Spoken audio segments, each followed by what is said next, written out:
Hello and welcome everyone back to another episode of the Publisher Lab. I almost forgot the name of the show. Last time I almost forgot my name. I'm Tyler Bishop, and joined alongside me is Whitney Wright.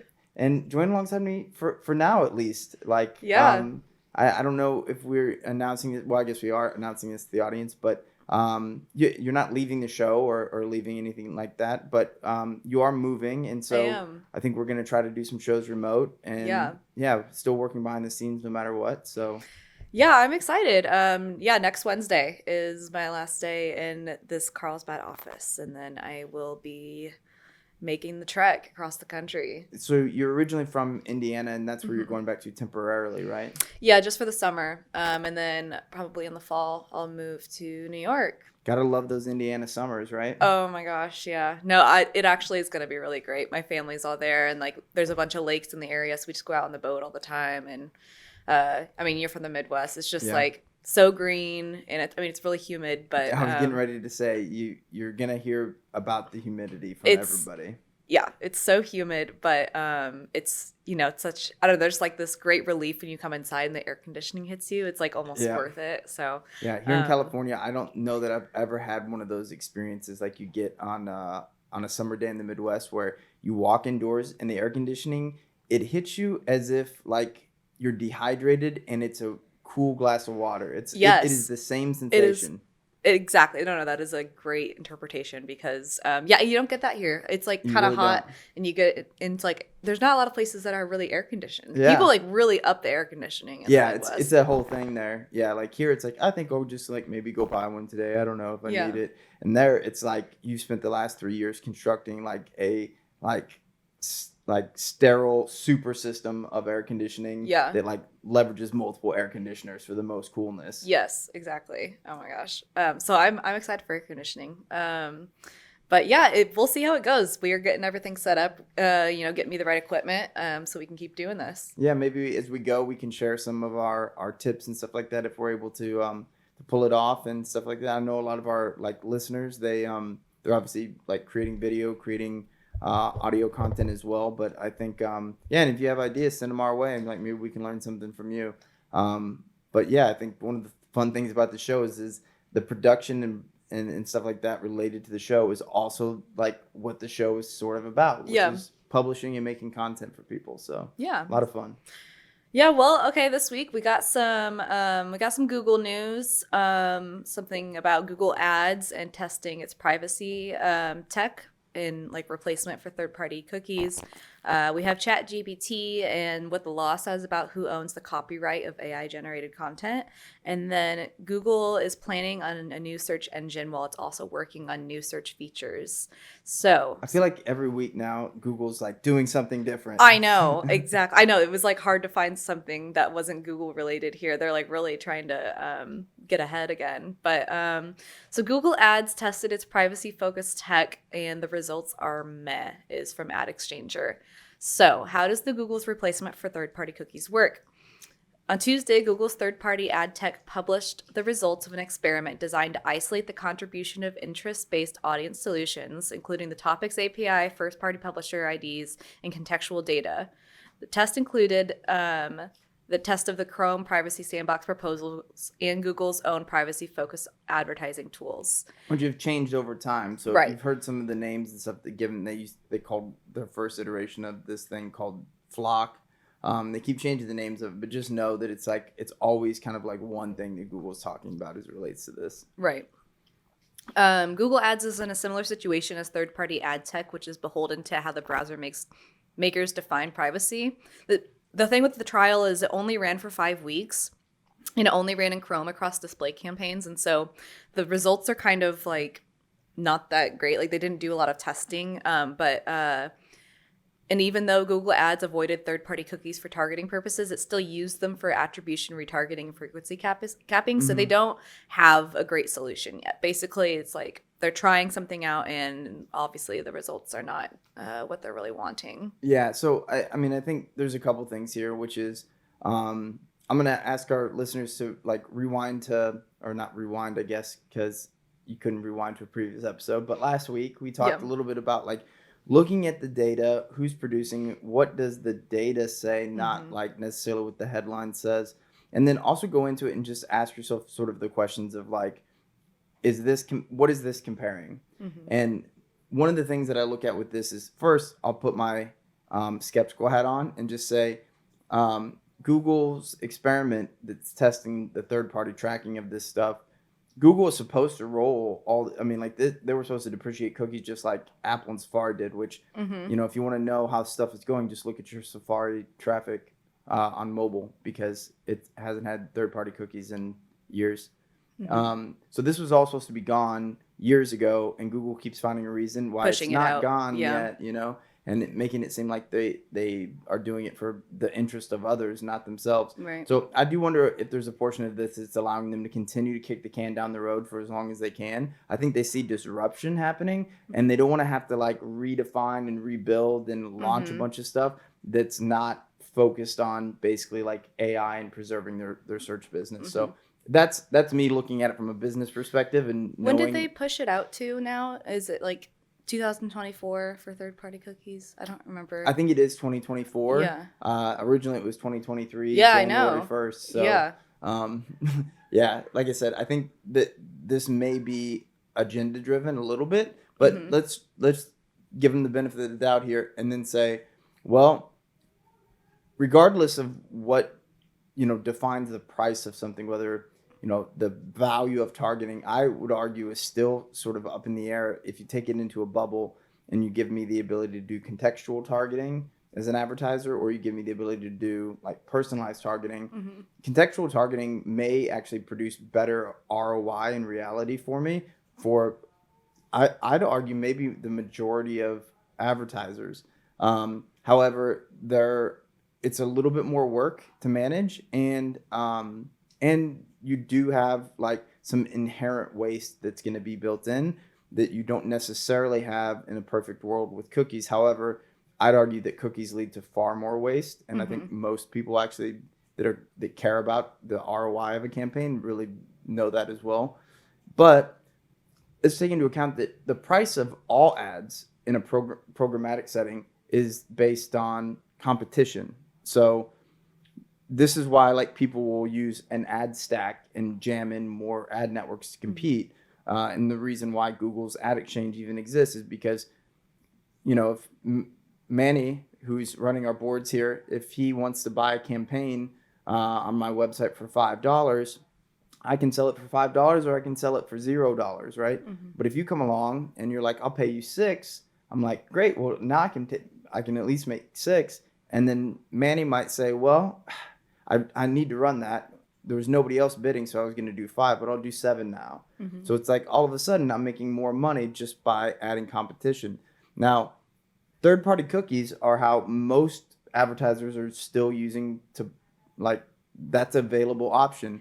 If that option goes away and nobody can provide it, then everybody has to shift. So the competition right now, it's not fair in a testing environment to look at it, because you still have this other option that advertisers are going to put money into. If you take away another option, it's like saying, who's going to win in like a fight if I have a gun and you have a knife? It's like, well, guy with a gun, well, you take away my gun, now we both have knives. Now, like, you get a different answer, Maybe you're stabby or something. I don't know. Stabby, is that? we all, our audience knows my examples are not not the greatest all the time. A violent one there, but yeah. So I would say like that's me parsing through sort of like this information for our listeners that maybe don't want to get into the weeds and add stuff. Yeah, where do you I guess like where do you see Google Ads like their sandbox? Where do you think they're gonna go from here? I don't know. I mean, they put a lot of emphasis into it. It seems to me like if the right people, I mean, I hate to say that because I don't want to be pointed at anybody, because I know a lot of folks there. I guess I'll say this: if this was a priority, it would be done. Right. It's not done. Yeah. So that either means it's got a lot of flaws and it's not getting attention, or it's not a priority for business related reasons. And, the efforts here are really just in a scenario in which their hand is forced. Yeah. Congressionally or, something else like that. Yeah, I can totally see that. Well, speaking of the law, ChatGPT back, against the law. It's basically, I think it's with the UK specifically. They are trying to figure out who owns the copyright of AI generated content. So we all know ChatGPT has the capability of generating incredible things that can seem to have been created by a human. However, who does the content then belong to? The question is like, where did AI get their answers from? And if that source is copyrighted, like, how do you determine that? It's hard to track where it's getting its information from. But if it's getting information from copyrighted material, then that's a problem. So basically, the question is, should Chat GPT be allowed to use original content generated by third parties to generate its responses? Can only humans be credited as the authors of AI generated content, or can the AI be considered an author? Large language models are made from text and data mining of websites and books, but can only be used for non-commercial purposes. However, it's up to the user to ensure the way that the content is used does not violate any laws. Yeah, it's the same. I mean, you think about that part. It is the same as any other like product, or even just pick a social media app. If I do fraud by like trying to scam you on Facebook Messenger or something like that, like it's not Facebook's responsibility to make sure that I don't commit crimes using it.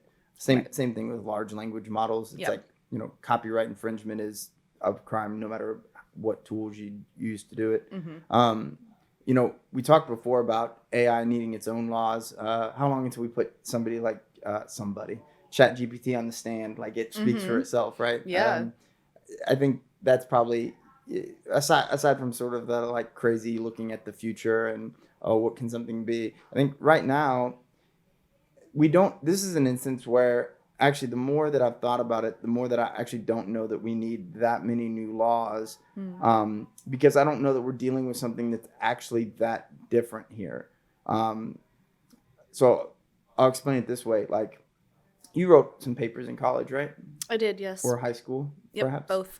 In any of those instances, you wouldn't by chance have maybe, by the definition, committed some, maybe just a tiny bit, of plagiarism at some point? 100%.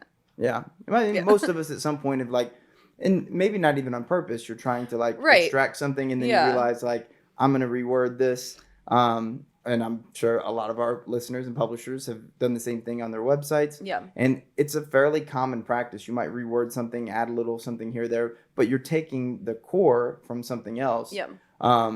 Now, were you expelled from school? No.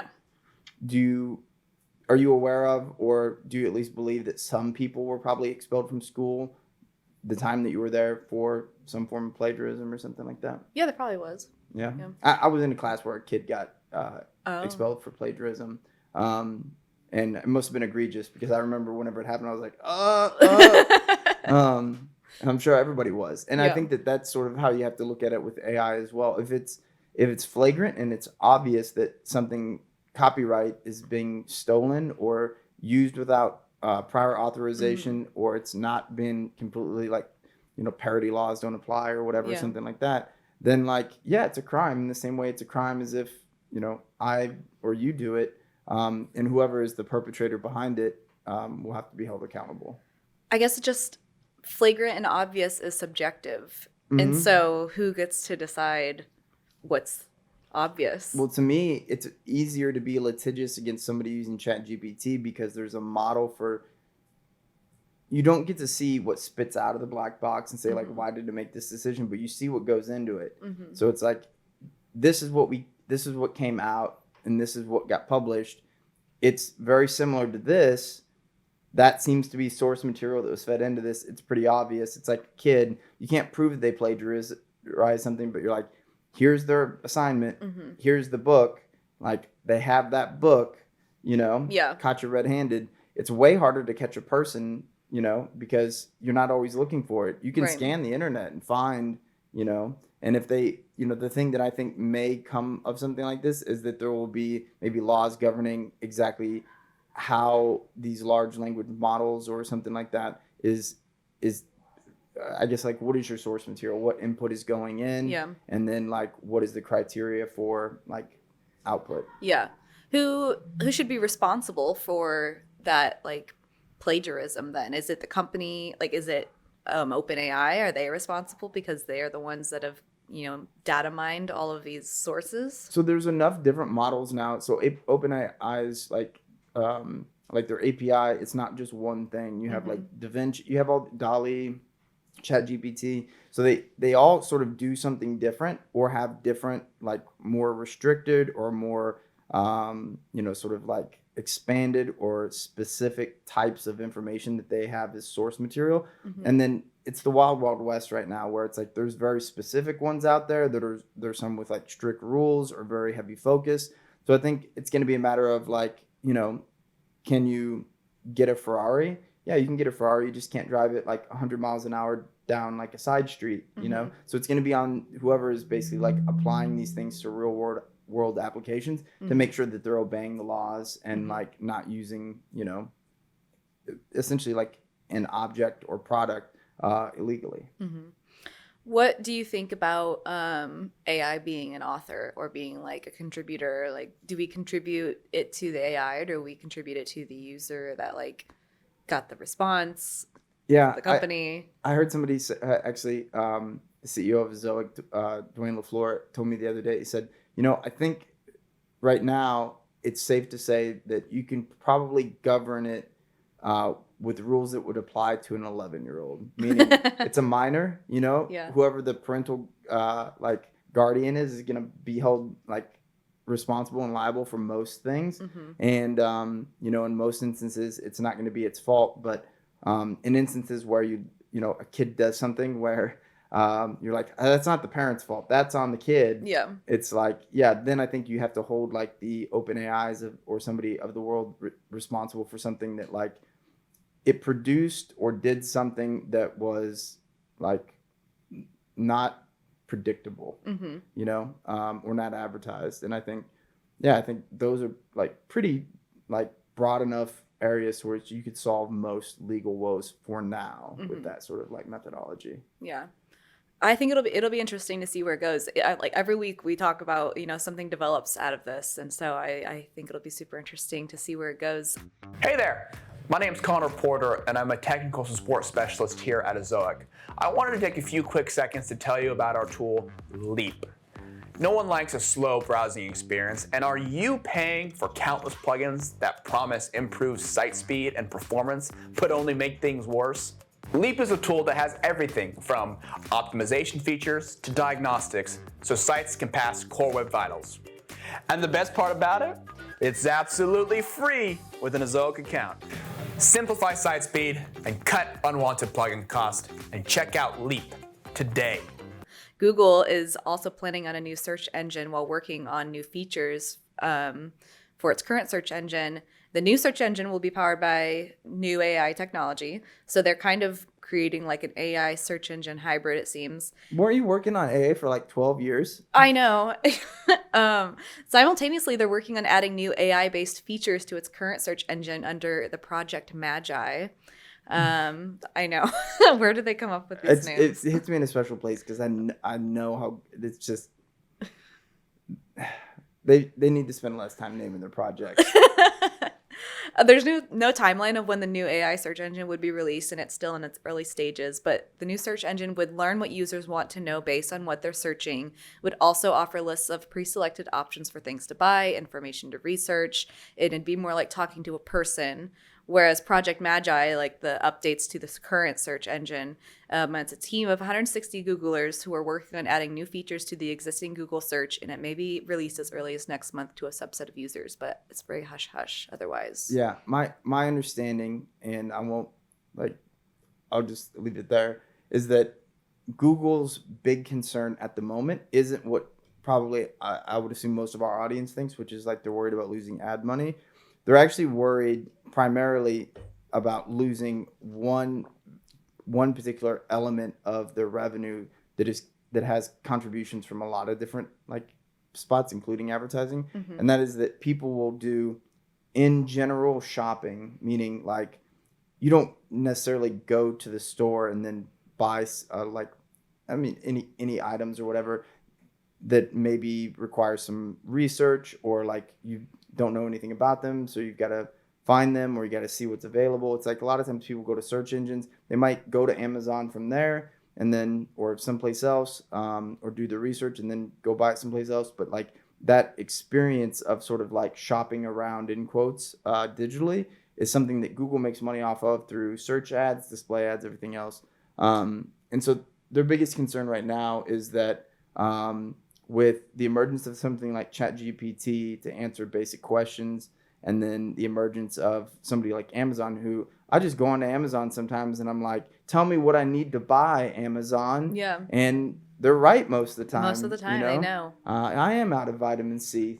Good job, Amazon. Thanks. Oh, I want you to just order it for me all the time? Subscribe. Yeah, it'd be great. And so Google's worried that those two things are going to, it's death by 1,000 cuts. Yeah. But those are really big risks that they have. So they want to find something that's giving people that shopping around digital kind of like Amazon personalized experience, I think, in search, so that it doesn't slowly but surely be something that people's behavior shifts on. So I think that's where you're going to see the majority of the early stuff that they're launching is very product focused. Some of our publishers may be listening to this that like do a lot of affiliate related stuff. That is a risky area in my opinion when I look at the future, because it's really hard for me to say that like there's going to be a really great place for that's not more in the mold of like an influencer-esque, less broad reviews or comparisons, more so like, Whitney, the vacuum queen, I don't know, on Instagram has like a vacuum reviews like Instagram account that you can go and check out, and she sends us off to where we buy our vacuums. Guys, my examples are terrible. I know that they are, but you get it. So I don't know.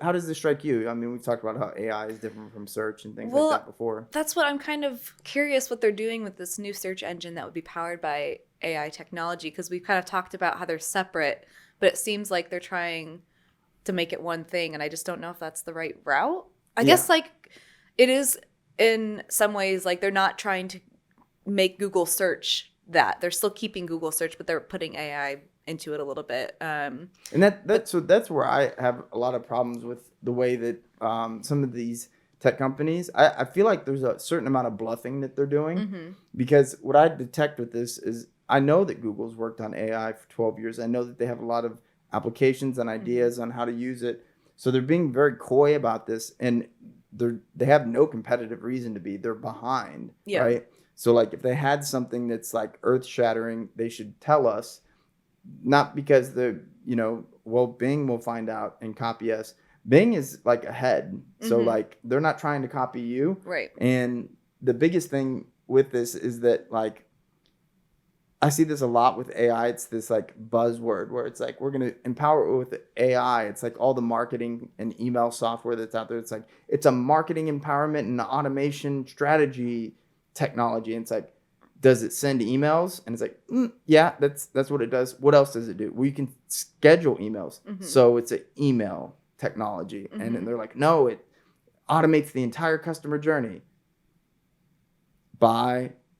it sends emails. Yeah. So it's kind of like with the AI, it's like, what's it doing? Is it giving you answers to questions? Is it going to actually like, you can tell it to do complex tasks and it's going to do them? I bet not. It's probably just going to give you answers kind of like how Quora is. Yeah. Cool. That's one sentence that explains exactly what it is. Right. And I think that's the challenge that I have with a lot of these tech companies right now, talking about how they're doing this or that with AI. I'm seeing very little specifics and a lot more sort of platitudinal based stuff. And the longer I see this from Google, the more I'm concerned that like, hey guys, like I know how to work with you pretty well as a publisher, but now I'm starting to get nervous that like I'm gonna have to learn how to work with a lot of other people, because it seems like they might be floundering a bit.